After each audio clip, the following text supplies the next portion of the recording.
What's up, my good peoples? Welcome to the Be Transformed podcast, where we're talking about ideas that stimulate wholesome thinking into identity, purpose, vision, and action. I am James Anderson, and with me is Logan Eaton, Carolyn Anderson, and my man, Andrew Klingler. What's happening, my good peoples? Everything. Yeah. Wow. Yeah, everything. That's so broad and specific. Yeah. What's happening with you? I talked way too much last week, so I'm just gonna ask the questions this week. So you're done. You've got all your words out. Yeah. I think I talked enough about cheese last week for the whole year. Do you like some good cheese, Andrew? How you doing, man? I'm good. I'm glad to be here. It's a pretty awesome opportunity. So, hey, glad to have you, man. Yeah. How was the day? Long day. Yeah? But it's a good day. Yeah. Yeah. Do you like the trip to Findlay? Yeah. I've been into audiobooks recently, so it's been pretty cool to have some time finally to be able to listen and listen to some podcasts. You know? Hopefully in the future here I'll start listening to some more podcasts here. Right. Yeah. Yes. And what are you doing in Findlay?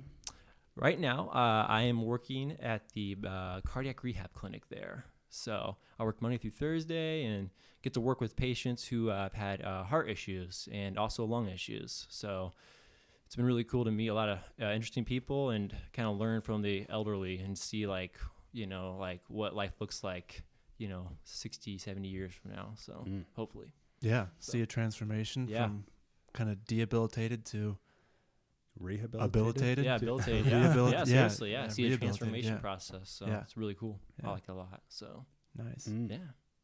So with the lung stuff, you just trying to get movements that expand the lung, or really to not to nerd out too much, but to really strengthen the diaphragm and really strengthen your whole everything about your your chest to and practice that deep breathing and kind of just getting them to use most of their lung. How do I say this? To really try to get the most out of what they have left is really the best way to describe it. A lot of them have done a lot of damage to their lungs. So we really say, hey, you've done it, but now we can help try to reverse it and try to at least get you to optimize the most out of what you have left. Yeah. So, and unfortunately some, that's not a lot. And some, they can get back to pretty close to all the way healthy again. Really? So, yeah. Wow. That's really cool. Most of those lung issues, those are from deep sea diving, or yeah, a lot of divers in Findlay, Ohio. So wait, really? No. You grew up there. Isn't there an ocean? I think a couple miles outside of the town. Quick fact, real quick. Angleola, Ohio, which is 35, 40 minutes away. I used to work at a dive quarry. A dive quarry? Yeah, scuba diving quarry. So really? Yeah. They dug a hole just so you could scuba dive. Yes. Wow. So it's 90 feet deep or something. So okay. Yeah. I know there's a quarry in Findlay, but I didn't know there was an actual diving. Yep, it was a diving quarry. Yep. I worked there in high school and I hated every minute of it. So. Did you actually have to, did you have to train people to dive or no, I just filled their tanks and just helped them sign paperwork and cleaned up. I was a high schooler, just cleaned up and just did whatever the owner said. Summer job, summer job. Yeah. Did you get a dive? I never wanted to. Never wanted to. I don't want to go too dark or anything, but I saw 3 people die there. Really? And after that, I'm not a person who's driven by fear, but after I seen those 3 people die, I was I'm just I'm good. From the diving? In Ohio, I've heard about that. Yeah. 3 people There's multiple quarries in Ohio that people have died in. Yeah. Just going too deep. Yep, they go too deep and they get scared and they go up too fast and unfortunately they pass away because of that. So and I seen the results of that and I was like, not worth it. I'm good. I'll push you in, but I'm not. There's YouTube. I'll push you. I'll swim, but not you sign the waiver, great. Yep. So interesting. Yeah. Sure. In Ohio, people die. Nice. That's interesting. Wow. Yeah. I feel like you could get. Although I don't think it's open anymore, but there was a quarry in town. I think people dived. There was a bus or something. Yep, that's what they did. At that quarry, they have a plane, a bus. They have statues. They have what else do they have in there? Something like a helicopter in there too. It was Pyramid crazy. Or something. They drove them in there, or somebody they They sink them. They clean them all up and they sink them to the bottom. Yep. Really? Yep. For just recycling? No, just the what landfill was was full, bro. Like they just put them there for For you entertainment. could dive in there. And Yeah, get- it's because get people stuck. go in them, and people go in them. It just gives you something to do while you're down there. Oh my gosh. Yeah. I need to reevaluate my version of fun. I don't think going 100 feet underwater to go through an old bus. Yeah. I could go to the landfill and go through an old bus.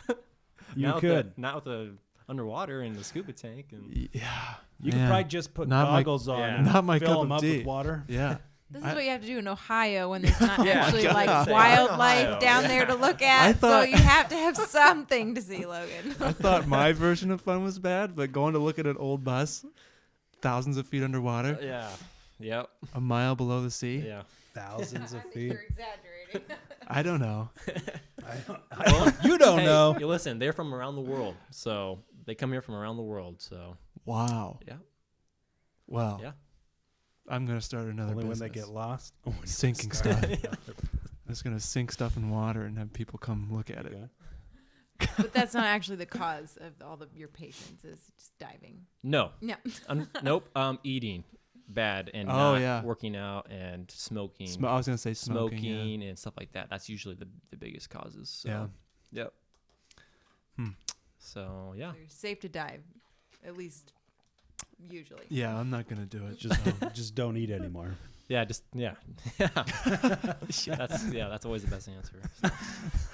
So. Just quit eating. Just I don't feel good. Just stop eating. Yeah. Okay. Yeah, so you're finishing up school here pretty quick. This internship is the last hurrah. Yes, it's the last hurrah. It's So been 4 years. Yes. 10 years. Well, 3.5 years. 16 years. yeah, 3.5. It feels like 16. Three but and no. a half. 3.5. Yeah. So it's my last semester. I graduate in December, and yeah. So Nice. pretty excited about that. Then back to the Yeah. diving shop, or Yep, back to the quarry.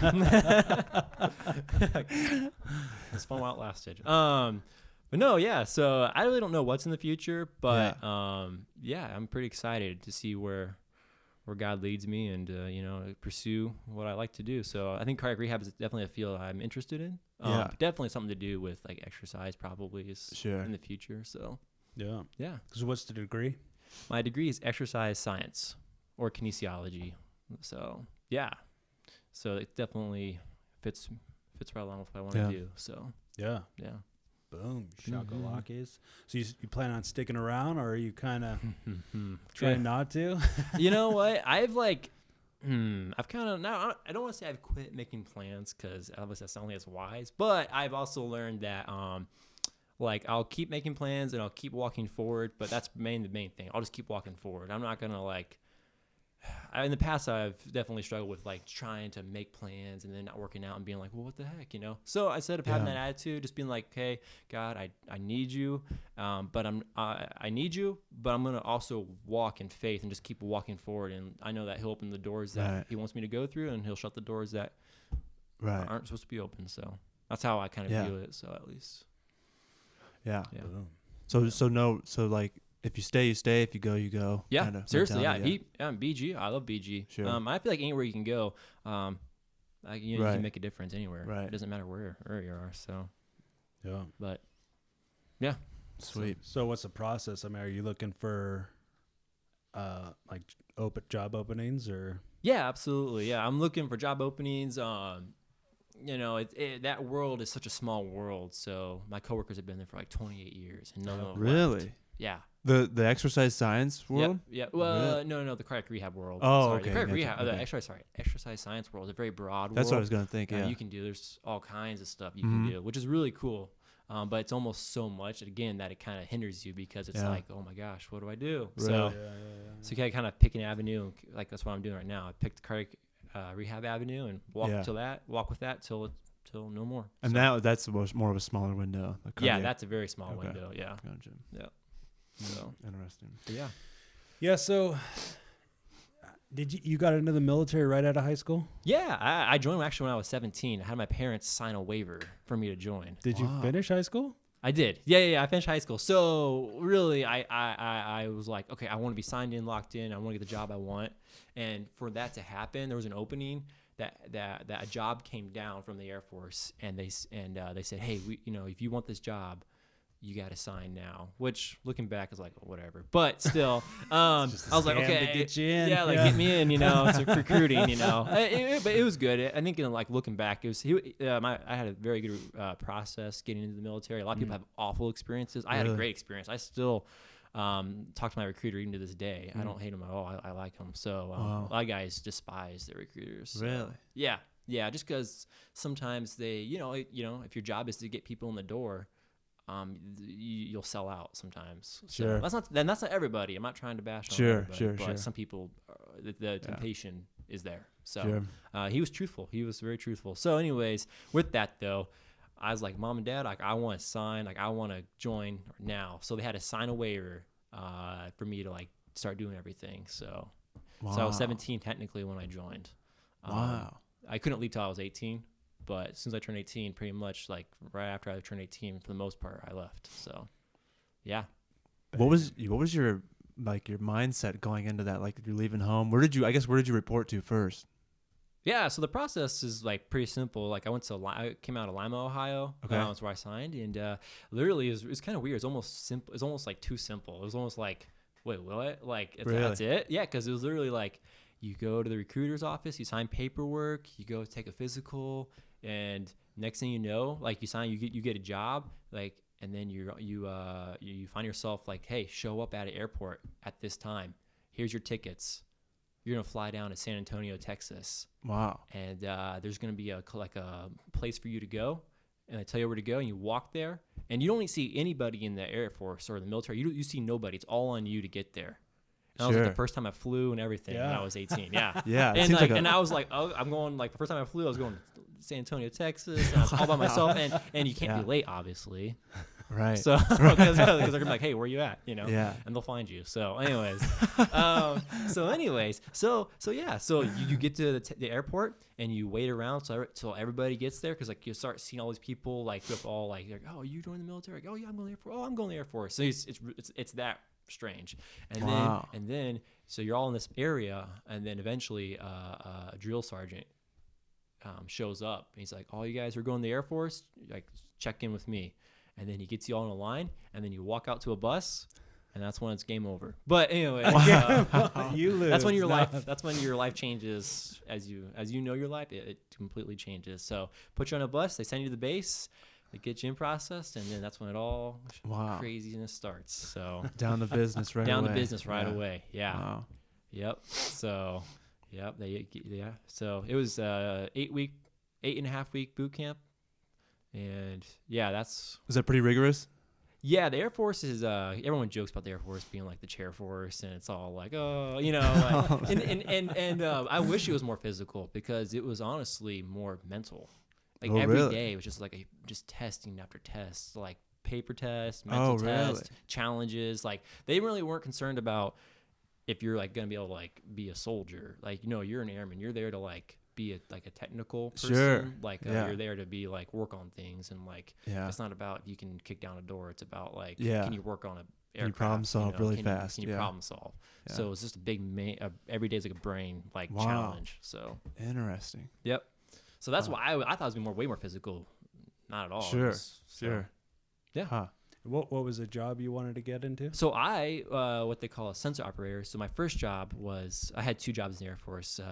They called a sensor operator, but I flew on a small intelligence aircraft, and it was my job to control the camera and talk on the radios.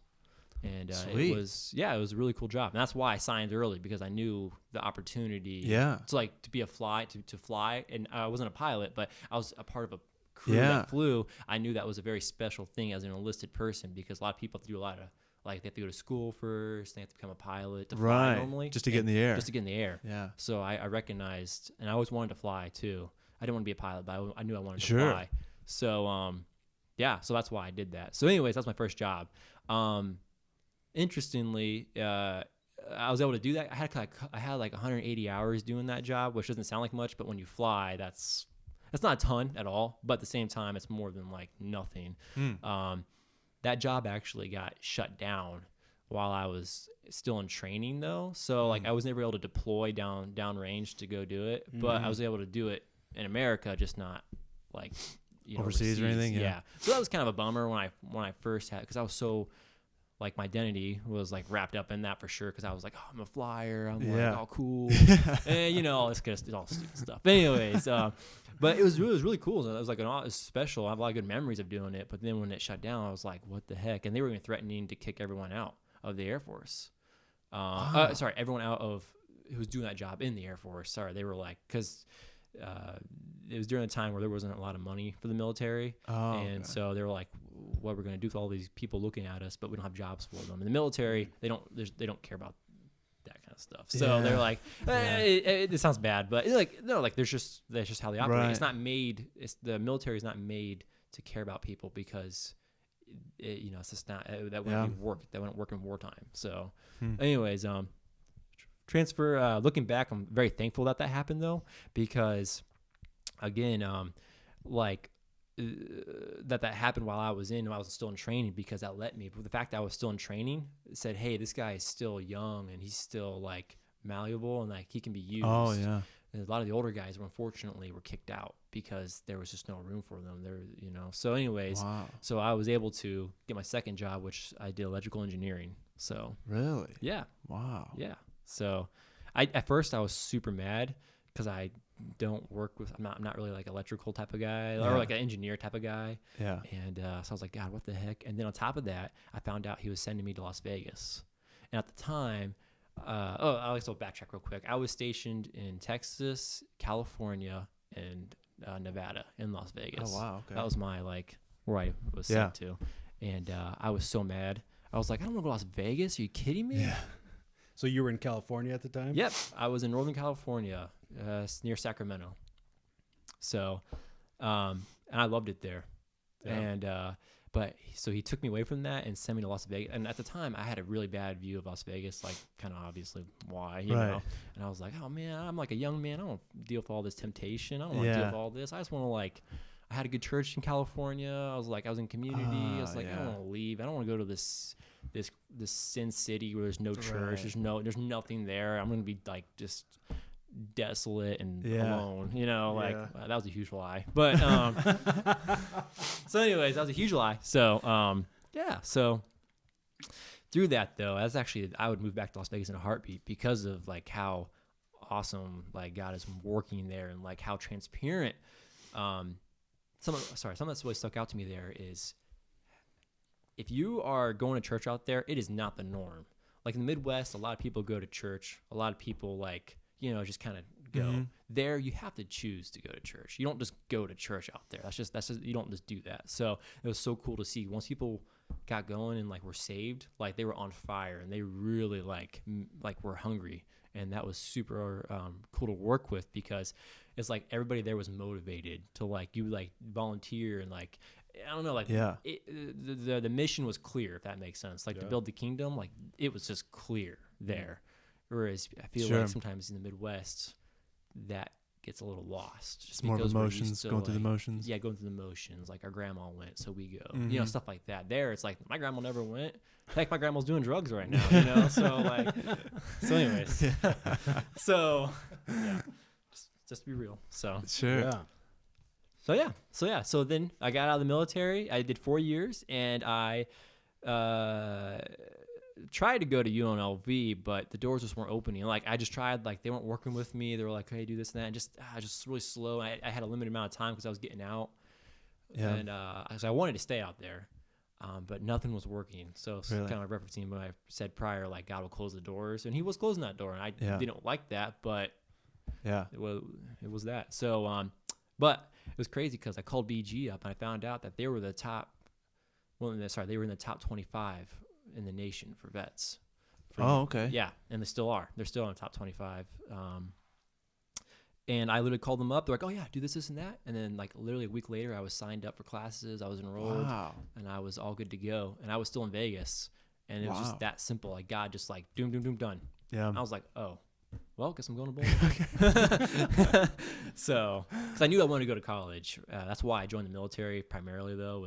I said to myself, even when I was 17, was I will get out. Even if I love the Air Force, I will get out after 4 years and go to school because I just know myself and I know that I wanted to get a degree. And I know that I needed to just get focused on that.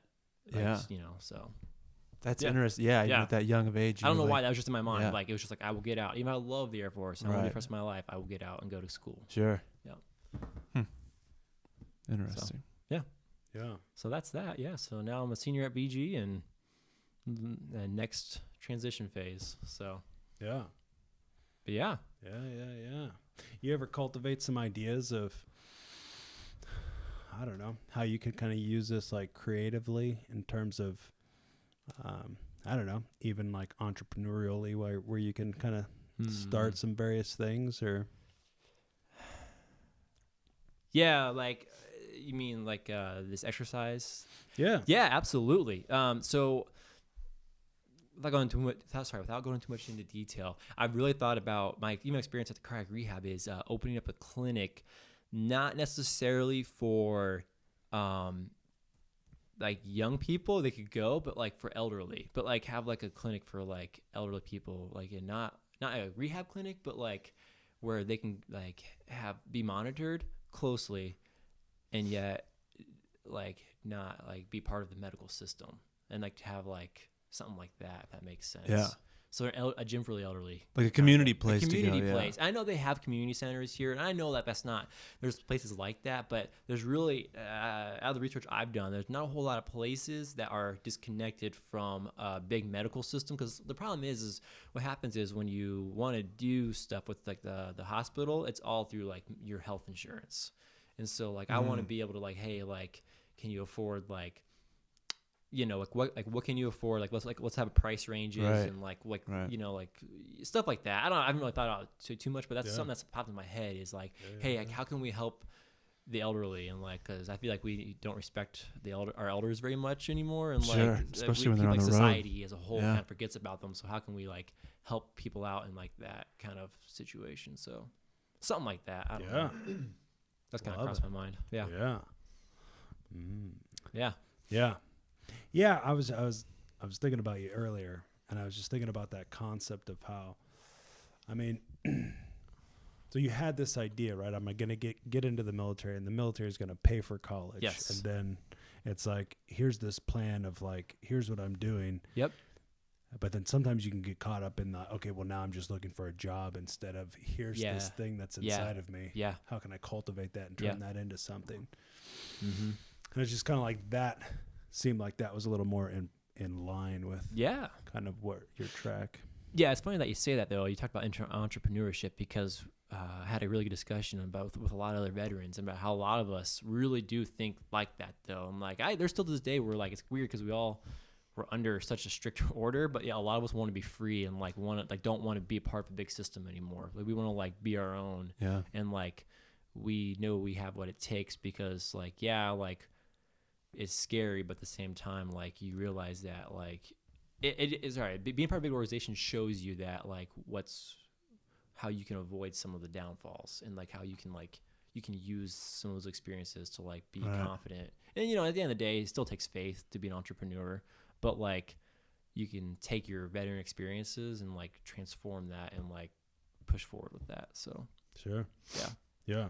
And you work with some veterans at school, right? Yes, yeah. So I work in the military office at BGSU, and part of my job is to work with first semester veterans, because that's a hard time. Even when I looking back when I was first getting out, you're so used. Your identity is a lot of times wrapped up in being part of something bigger than yourself, like the Air Force. A lot of people view themselves as airmen or soldiers or Marines or Navy or and so a lot of guys, they walk into class and they find out that they're not 18 anymore and that like they don't necessarily fit in, and that their views probably are a little bit different than the average college views, just to be real, So a lot of them really struggle because they're like, what the heck is going on? This is not the way it is. And I have to relate to somebody who's just graduated high school and I have a family, or something like that, or stuff like that, Mm-hmm. So the highest dropout rate or the highest risk of veterans dropping out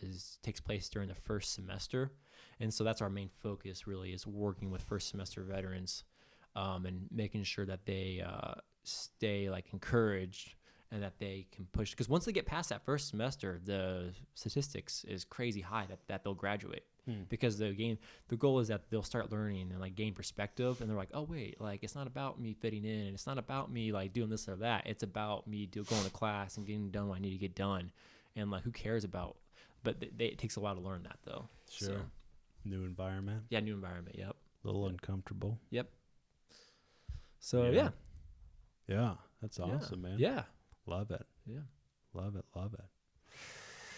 Yeah, so tonight I thought we'd talk a little bit about the kingdom of heaven and how it's desirable. In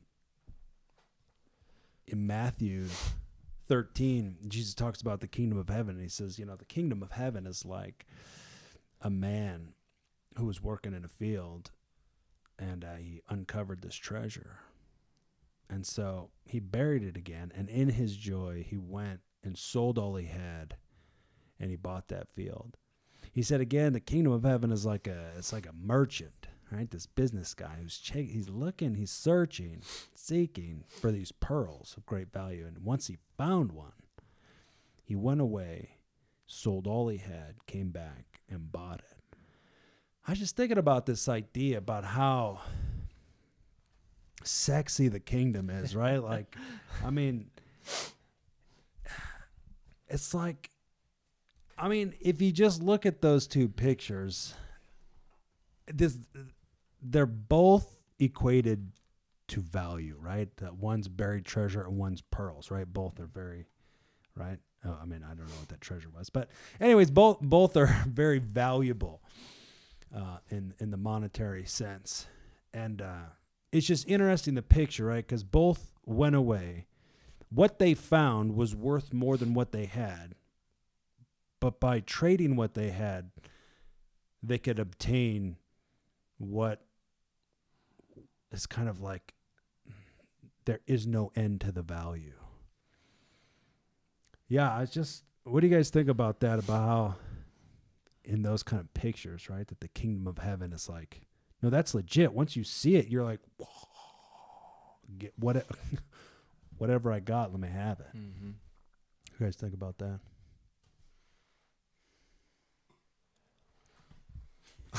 I'll jump in. I can't think of anything. Just being honest, just being real. I'll think of something. I think the first thing that comes to my mind is it's not something that it's not an add-on. It's not a little something. Like, it becomes your everything. So it's worth trading. And if you think about it in your real life, all your comforts, all your, just if you sold everything to get it, then everything that you did have, it's like you count it all as a loss compared to what you're gaining. And so just that concept of that's what the kingdom of heaven is worth. It doesn't, anything else is incomparable.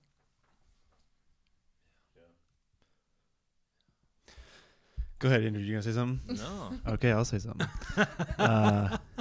No, I totally agree. I think it's too like I don't know.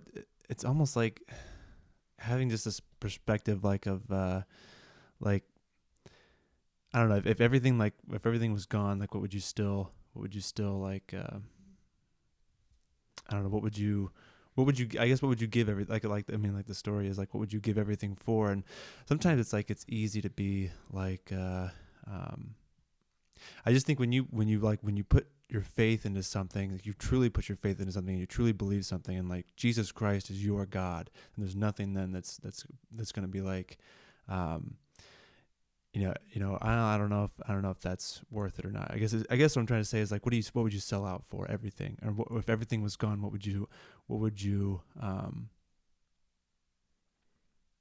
don't know, what would you like if you didn't have everything, what would you still like die for, I guess? Yeah. I don't know. I guess I don't know how to word it, but like that difference between like what would you live for versus what would you die for? Yeah, right. Yeah, right. Yeah. Yeah, because there's a bunch of things, and like I could name off a bunch of things that I would totally like give up a lot of stuff for, but there's probably like one thing that I would literally like die for, maybe two, maybe like family, but like the kingdom of heaven, like that faith, that relationship, like like the fact that like Christ is my God, that's non-negotiable. So what's I guess the kingdom of heaven is that non-negotiable thing. Everything else is usually pretty negotiable. But yeah, I like in the story, like that treasure, whatever, was non-negotiable. It's like I can negotiate all this other stuff, but this is non-negotiable.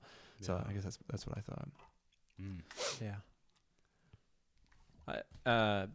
Kind of another thing too is when I hear that story, I think a key word that comes to my mind is perspective. So like that guy, like those people, they found perspective on like what they had. Sure. You know what I'm saying? So like, I'm thinking even like in my life recently, I feel like even reading like Ecclesiastes, you know, it's like, it's easy to value, like if you gain perspective on that, like they gain perspective. So like they now had the realization that like everything else, like of course that's going to be the most valuable thing, because now they see that like, well, they're not even losing anything by selling out, because they realize that there's that whatever they're losing, quote unquote, is all worthless and meaningless, and it's all vanity and all that, you know. It's all like, I'm not losing anything. I gained the only thing that really matters, you know, it's kind of thing. So yeah, because if you sold all you had to get the treasure or the pearl, then that treasure or pearl is worth more than what you bought it for. Yeah, the value in it far exceeds what you once had. So there's a story in, I think it's in John 9. And Jesus is walking down the road, and there's this man who's blind, and this guy was born blind. And Jesus spits in the dirt, makes some mud, puts it on his eyes, tell him to go wash in a pool. And when he does that, on his way back, he can see. This guy starts freaking out, right? I mean, dude, born blind, can see, right? People are seeing him. He's like leaping around, jumping. The people are like, is that the guy who was like always begging?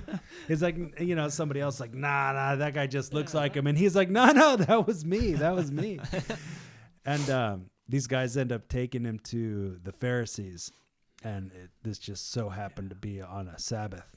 And so the Pharisees are like, nah, there's no way. We don't believe this guy. There's no way you were born blind. There's no way you were blind. This is just a story.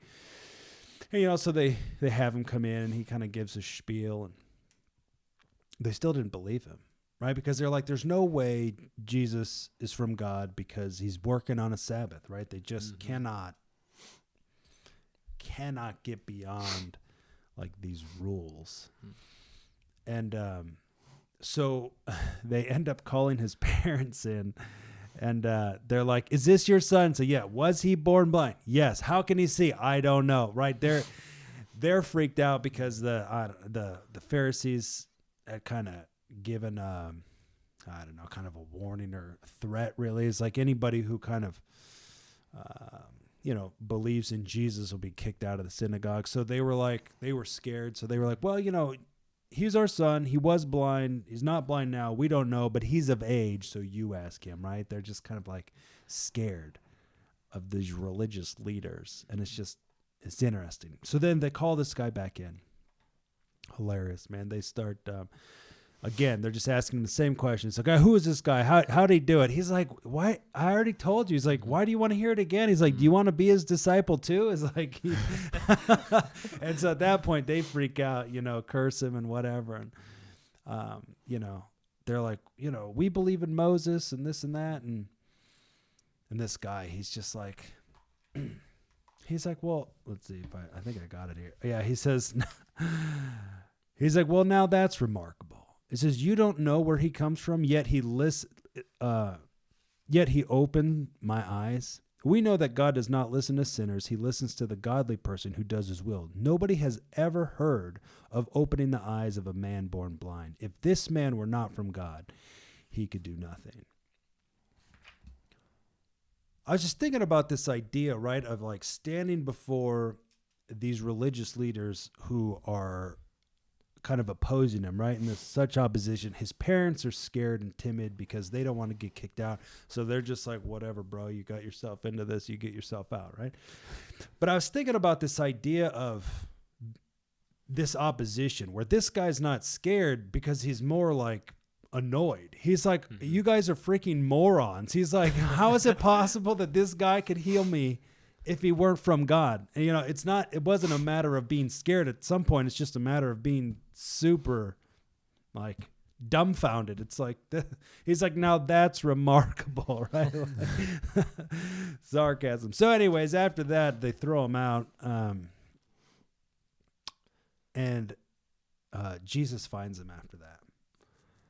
And he says, do you believe in the Son of Man? Here's this guy's response. This guy, right, who just got healed, who can see, he know Jesus healed him. Jesus says, do you believe in the Son of Man? He says, sir, tell me who he is so that I may believe in him. And Jesus is like, you have seen him. In fact, he's the one speaking to you now. And the guy's like, I believe, and starts worshiping him. But I was just thinking about this, right? Like, this guy experienced, right, the kingdom. He found that treasure. Jesus was like, do you believe in the Son of Man? He's like, point me in the right direction. Whatever you say, wherever he is, I'm all in, right? Jesus is like, no, bro, it's me. He's like, done, right? It's just like hopping in that hard. He's so sold because of what he experienced. I was just like, man, that's the kingdom, man. That's the desirable kingdom where it's like it turns a malfunction into function. And in that function, you just finally, literally, this guy who could not see could see. And it's nuts, man. And further down in John 9, he says, I came to make those who were blind to be able to see, and those who claim they can see to prove that they're blind, right? Like these Pharisees. But yeah, what do you guys think about that story? That tenacity, that experience. I was thinking about how, you know, people in the world can say or can see something that looks different in somebody who truly is sold out for God and who is truly a light for him. And so I was thinking about that concept of you don't even know what you're seeing, but you see something and it's desirable. You hear those stories of people as like, I witnessed this person or I was around this person and there was just something different about him. There's something that was, and that's Jesus shining through them. And so just that concept that, he didn't even know what it was, but he's like, point me in the right direction. But he didn't know that was right in front of him, so that it's interesting that he was sold out, but didn't totally even understand it yet. But it was so appealing that it's like, well, you just explain it to me and now I'm in. Don't even need an explanation, just to point me in the direction. Yeah. And so, just that concept that when you truly are displaying the kingdom in the way you live, in the way you treat people, in the way that light is really shining through you, then it is so appealing.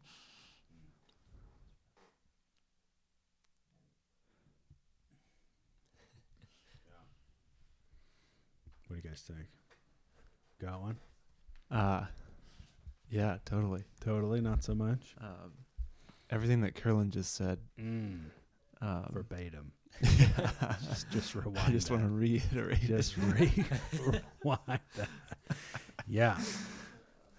I guess I'd heard that story probably through sermons and stuff, just about the mud in the eyes, but the second part though is interesting. I don't think I've heard that as much, where talks about the guy going to the religious leaders and he's kind of like, like you said, he's dumbfounded, but he stands up for like what happened. Cause I think he could have easily been convinced, like with all the emotional stuff and all the like, okay, I can see now, holy smokes. And those people that had a bunch of power back then, especially in the church and government, they could have probably easily convinced him like, no, this is what happened. Like, it wasn't because the mud was in your eyes and Jesus told you to go wash in this puddle.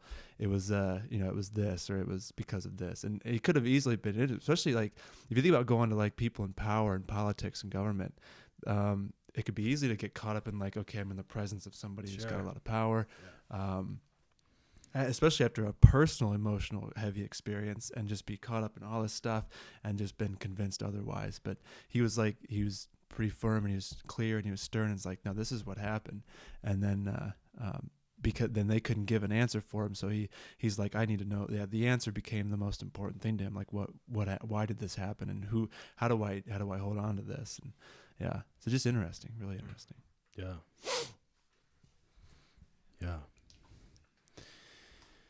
Yeah. Real quick, I think kind of to tack on to what you were saying, like verbatim. Yeah. verbatim. Verbatim. Yeah, just rewind it. Yeah. Just rewind it. Yeah. But no, like I think it's interesting too, like we were saying, like just how close the people were to him who were persecuting him. I mean, these are people he saw or that saw him every day, and they're still like, so why do we expect people around us, even our family members and stuff, like why do we, like if we know the truth, it's kind of like we gotta really. It's very convicting because it's like, how often do I know something, know the truth, and I want to live it out, but like, will I let a simple opinion of like a family member or somebody like deter that when really there's just no room for that? It's just he's like, listen, the truth is the truth. It is the way it is. This is the and that's how we should live, I think. But yet so often we kind of like we fall into like the opposite side of the story where we would be like, or at least I sometimes would be like, oh yeah, I don't know. Like the Pharisee would question, I don't know if I could stand up to him. Did this really happen? Yeah, but like, obviously the answer is there. So yeah. I think it's like, because it comes down to like that experience and that understanding and that like knowledge and that connection. To then it's like somebody says something so absurd like that he's not from God. Well. I mean, when's the last time you healed somebody born blind, buddy? Yeah. If you're so righteous, bring it. And that's how you know it's true, because it's like you wouldn't make that up. Like, you know what I'm saying by that? Like, that's just not logical. Why would he come to the Pharisee, or why would he like say that? Like, oh yeah, I put mud in my eyes, washed it, and I'm healed. Like, no one would say that in their right mind. And that's how I can also perceive it as like there's a lot of truth in that statement. I don't know, does that make sense? Or sure. Yeah. Sure.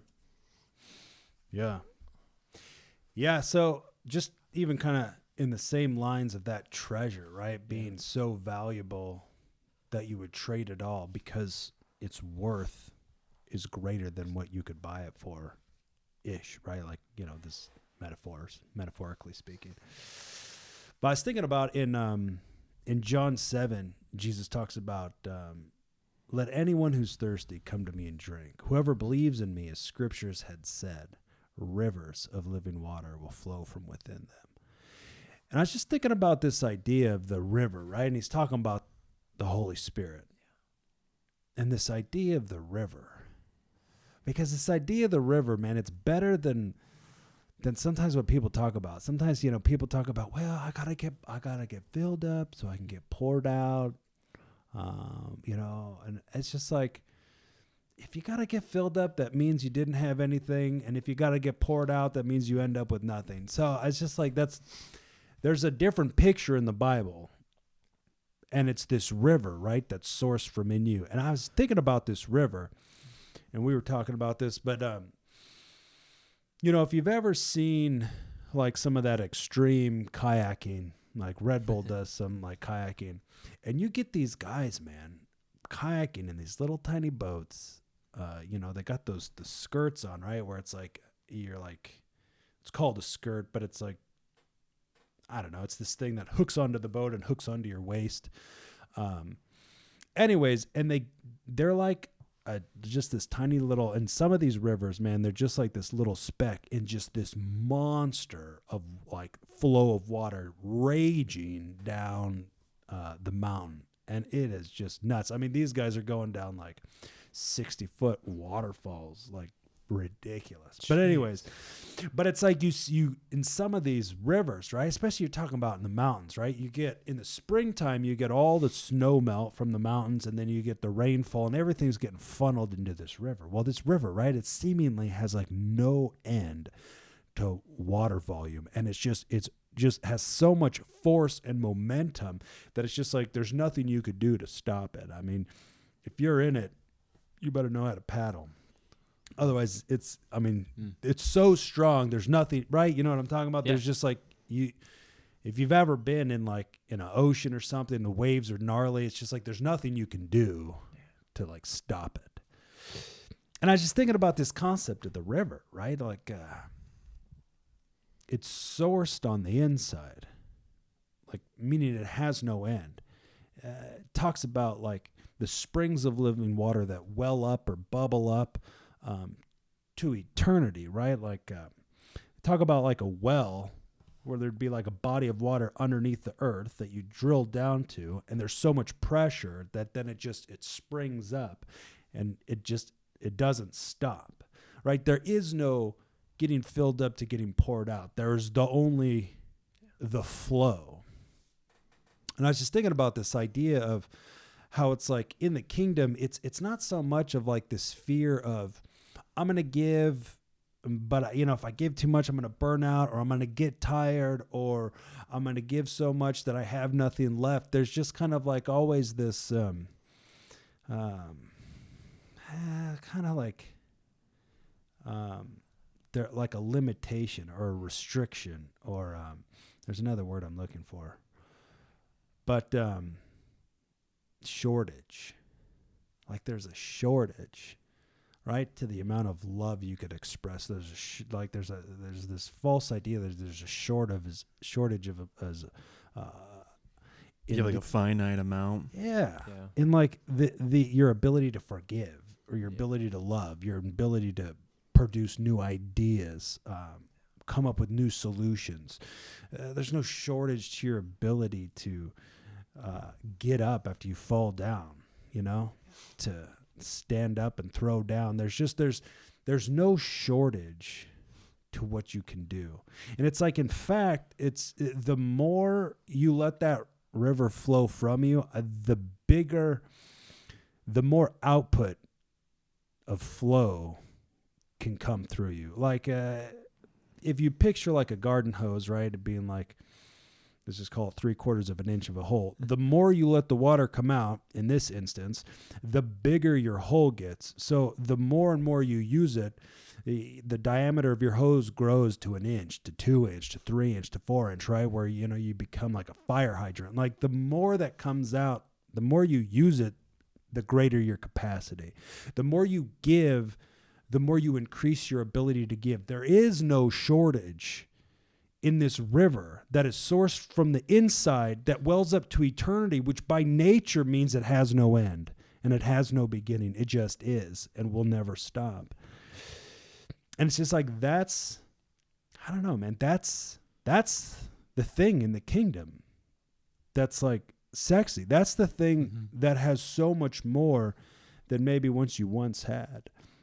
It's like, this is the thing, man, where it's like you cultivate the mind of Christ, where you're not limited in your thoughts. You're not limited in what you can know. I mean, I went and spoke at my daughter's first grade class, and I was just thinking about how like there's no limit to what you can learn. There's no limit to what you can understand. A lot of people will talk about how like, it's just God's infinite and we're finite. And we could never really know him, and you kind of use that as like a justification for ignorance. But it's like, if you just change your perspective just slightly, it's just like, no, there's like no end to what you could experience. There's no end to what you could learn. There's no end to what you could understand. There just is no end, because it's just that good. And it's like, that's a totally different perspective. It's a small jump with massive ramifications. What do you guys think about that? About some river action. If Kyle were here, he'd be talking about river cream right about now. Oh my gosh. Some river suds. Yeah. I was just thinking about the analogy of the faucet. But yeah, it was a great analogy. So you're kind of saying, like, if you only have like a 3/4 inch coming in, you can't have a 10-foot. It's not going to be a 10-foot stream, or like a 10-foot stream coming out. Like, if you want to have a 10-foot wide stream coming out, you got to have a 10-foot wide stream coming in. Is that what you're saying? No. Okay. I totally missed it. No, there's an unlimited source in you. So.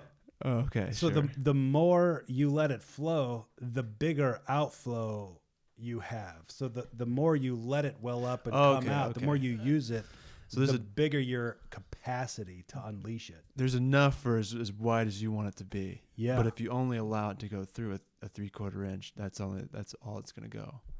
Sure. But I'm just saying it expands. There's no Yeah. end. Right, You're not okay. limited in your energy. You're not limited in your solutions and the problems you can solve. You're just there is no limit. Sure. And the more you get into it, the more you find is there. Okay, that clears that up. I totally had it wrong. But yeah, okay, I really like that one too. Okay. No, you got connected to the source.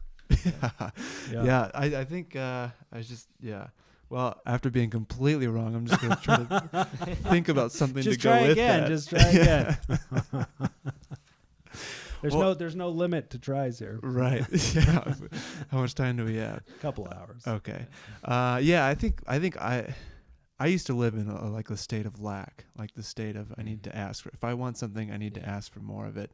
And not to say, like, I guess the things that, like, I don't know, maybe that's not a good example, but just this state of lack where it's like I don't have enough and I got to find more before I can have enough to give more. Yeah, and the just the mindset that's like maybe maybe the talents that I have aren't good enough, or maybe I just am in general not good enough. So I don't know, I guess thinking about like that spring, that river being like just so much more than just like I don't know, more than just like what can I give in the offering box. It's like my talents and the way that you can just help people and be around people and how you think and how you talk and act and all that stuff is just like that. There's unlimited good that to do all that, and there's no excuse to be like, I just didn't have enough in me, I guess. Yeah. Yeah, I'm with you. I used to believe the lie, like a lie that I believed was like, God, like, okay, I'll serve you this, and then I'll just I'll stop so I can recharge to serve you again, like stuff like that, like but like there's such a little twist in there that I like thought so much, like, I'll serve you again if I'm rested up, but I'm stopping to serve, and like what the heck, like. Because it doesn't make sense, because I believe you're right. Like there's a huge river, and I was like, I need to shut the river off and dam it up to let my like to restore. It's like no, like no, it's all it's just like a the river perspective. technically is kind of like what a dam does. It creates energy, So like that's why my mind went there. I was like, I don't know. Anyways, but No, my mind went there.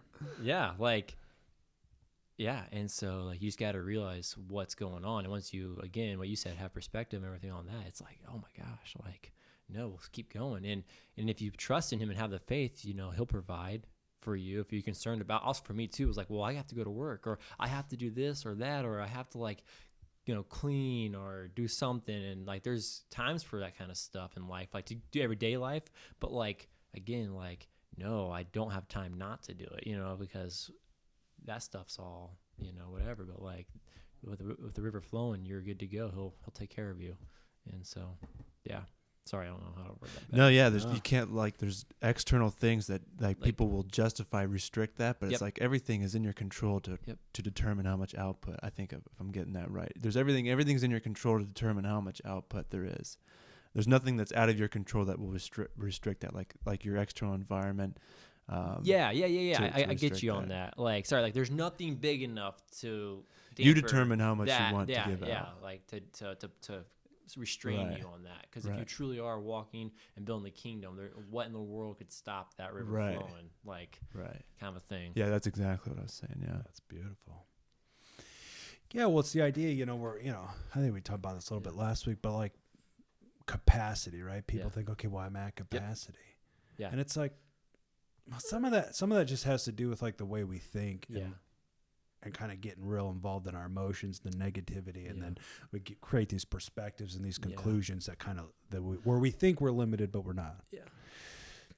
But it's like the way you increase your capacity is one, you change the way you think, but two, man, you get into some new things. Because sometimes your capacity, quote unquote, gets low kind of because you're bored.